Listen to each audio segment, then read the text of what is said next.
What up? This your boy Marty and your boy Manny. We here on the 21-0 podcast where we sweep that ass right up off the court, the football field, the hockey rink, the baseball diamond, whatever one y'all want to put it on. We sweeping that ass right up off of there. That's the point of 21-0, man. It's so interesting to me. Everybody got something to say about Kyrie. I'm like, what he doing? I understand that you gotta kind of check in with your people or whatever, and it's a job, but like, there's two mentalities that bother me. They think because you work for somebody, they own you. Just in general, people have their mindset because you work for somebody and because they pay you, they just own you and they own your thoughts and they own everything you do. That's not true. People need to get out of that mindset. That's the problem people have now. You think your job consumes you and it owns you, and it doesn't at all. People always see work and employment as one way. It's like, my employer is providing me a job, they're giving me money, they're giving me this, they're giving me that. But what you're not realizing is you're giving them something too. The work that you're putting out. Right, it's a two-way street. It's like, it's not just them. They don't just do everything. Like, so that's typically they don't want you to feel as important as them. So right. But that's so you can keep that mind state that you're talking about. Right. No. So people need to snap out of that. And in a second, I don't know why people telling him to retire. I think he gonna quit. He not gonna quit, man. Whatever he going through, I'm sure he'll get through it and he'll be back. Is it gonna be when y'all want him to be back? No. And if y'all keep pushing him, he might not show back up at all. But I don't think he gonna retire. I just think that Kyrie is a different dude, and the Nets know that, and so I feel like eventually, right? Because they'll figure it out. He not gonna let Kevin Durant down like that. No, that's my first and initial thought. My bet is Kyrie will probably be gone another week or so, and then he'll be back. And honestly, I think he might come back even earlier than probably what he planned on because of what just happened with James Harden. Right. I think so too, because that's what I was gonna say. But between possibly letting down Kevin Durant, who was the whole point of this thing, looking up with his best friend and shit, and then the opportunity to win it and play with James Harden on top of that, this don't just happen overnight. This don't just happen frequently. These type of three superstars hooking up like that. I mean, yeah, we've been having the big threes, but this is that is potential to be crazy because between James Harden and Kevin Durant, all three of them, what they just scoring, that's just wild. Right. So I don't see him just dwindling away this massive opportunity for nothing, seemingly. Right. I mean, like we said, we don't know what he's going through, but we gonna just say that for fake. But I don't understand why. I don't get why so much hate for Kyrie. Besides this, I feel like they just hate him because he's eccentric. Anytime somebody different like that, most people not gonna like it. You know what I'm saying? Mm-hmm. That's what I believe. I mean, I feel like it's so much. It's so much hate and vitriol, especially from people like Kendrick Perkins and Stephen A. Smith. But people like that kill me because I remember vividly when Kyrie went on First Take when he went to Boston and did an interview. Stephen A. Smith was sucking up to him. Max was trying to go at him, but Stephen A. Smith was not doing that. He just seemed like the type of person when you in his face and you talking to him about something that's real, he just don't give you that vibe, and then they wonder why people hate the media because y'all gonna go print all these stories about me, but when you're in my face you want to act like you my friend. Or just like when he got mad at Kevin Durant because Kevin Durant didn't tell him where he was going. Kevin Durant didn't tell him where he was going when? When it was a while back when KD this was before KD went to Golden State, and Stephen A. was reporting that he was going to the Lakers, and KD said that's not true, and then they had a whole little fallout or whatever. They had like a little whole falling out or whatever, and he was getting upset that KD wouldn't kind of like talk to him about it or whatever, instead of coming out and just saying his reporting was false. Stephen A. Yeah. Damn, I don't remember that. Yeah, man. It's crazy to me that.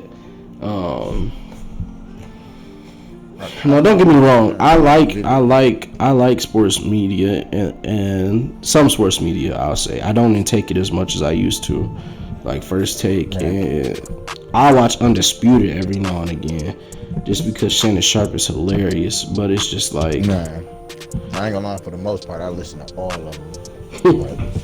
Shannon Sharp is just so funny. Like, he's hilarious. But I don't watch. I used to watch First Take and Undisputed every day.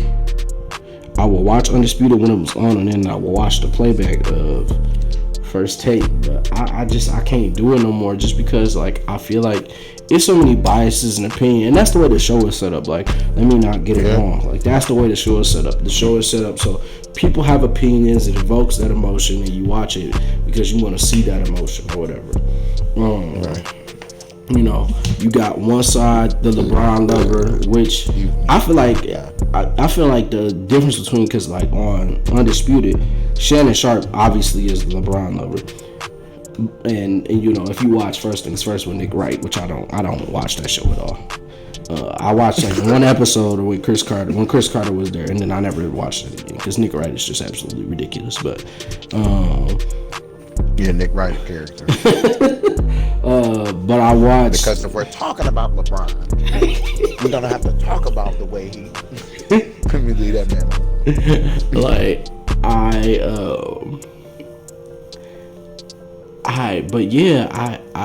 just like First Take is kind of weird because it seemed like Stephen A. now is kind of starting to be that like LeBron defender or whatever, like not in the sense of like the way, not in the sense the way that Shannon Sharp does it, but like Stephen A. is kind of taking over that role of like, I'm gonna defend LeBron now on these points, and Max Kellerman is kind of being there like, oh, it's another guy that got the throne. Like they was kind of doing it last year with the Giannis thing when he was saying Giannis and Kawhi was the best players or whatever. So like, I understand the format, I get it, but at the same time it gets tiring. I get tired of hearing people like Kendrick Perkins just spout off LeBron praise. They never criticize LeBron. All I hear when Kendrick Perkins on set is Max.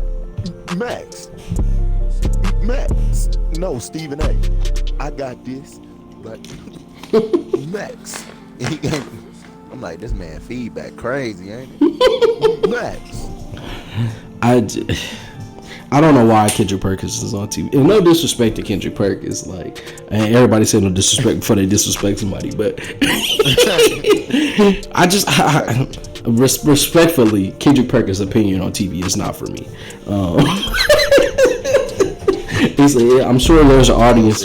I'm sure there's an audience for it, but I am not that audience. That was well spoken. That's how I used to be with Dominique Foxworthy. I couldn't stand when that nigga was. But hey, and I feel like you kind of wore off on me because now anytime he on First Take, I don't even watch it. Bro, I don't watch First Take like that anyway to begin with. But then when they started putting him on the show like that, I was like, oh no. The funniest part is I actually watch him listen, not when he on there, but I could not. Bro, he was on my damn nerves. Yeah, it's just like that whole dynamic is very interesting, and then it's like just opposed with just like unrealistic LeBron hate. Like, you know, they hate LeBron so vehemently that they just say anything. Like today, like I watched Undisputed today, and your boy Michael Rappaport was on, which we won't get into that, but You down with Rappaport? Yes, I am. He was on today. Your boy Michael Rapp was on today. But it just seemed like today they was kind of, you could tell like Shannon wasn't being realistic in the fact that he was just making it seem like, oh, the Nets are not a threat. Why would we be worried? When that's not true. They are. You know, I get everybody wants to defend. You don't like James Harden. You don't like Kyrie. You don't like Kevin Durant. Like, I understand that. Like, you know, for whatever reasons you have, if you don't like them, you don't like them. There's plenty of people that don't like LeBron, but people don't seem to have that same understanding. But he was kind of like, you know, trying to play him and Chris Broussard. I like Chris Broussard. Like, I feel like he's a genuine person, but at the same time, he kind of teeters that line of where, like, I can't trust what he says, and I don't know that I want to listen to him. Sources say. Sources say. I like Chris Broussard. I do like Chris Broussard. I do. It's just he kind of teeters that line for me, and I light skin coalition. He fits into that mold though, like that reporter mold too. Him and but I think they did a good job of balancing him and Rob out. What they showed that they got together. But yeah, they was just trying to kind of play it off like, you know, it's whatever, you know, if they can get their heads together, but they're no threat to the Lakers. Like, the Lakers should still be clear favorites. I don't know how you say that when you got 3 superstars on the same team.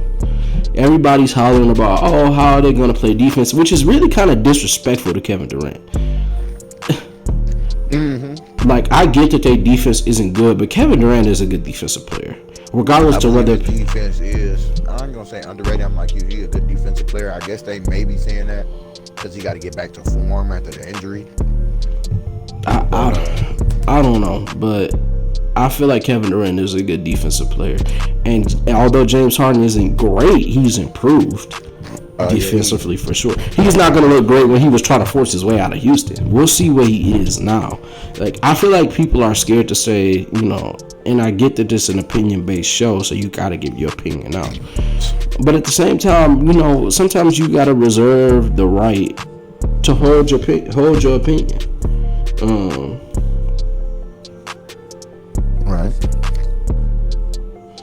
Yeah, like you can't be afraid to say like I reserve my opinion. I reserve my opinion to see how the Nets are. Like, do I think they have what it takes to compete for a championship? Absolutely.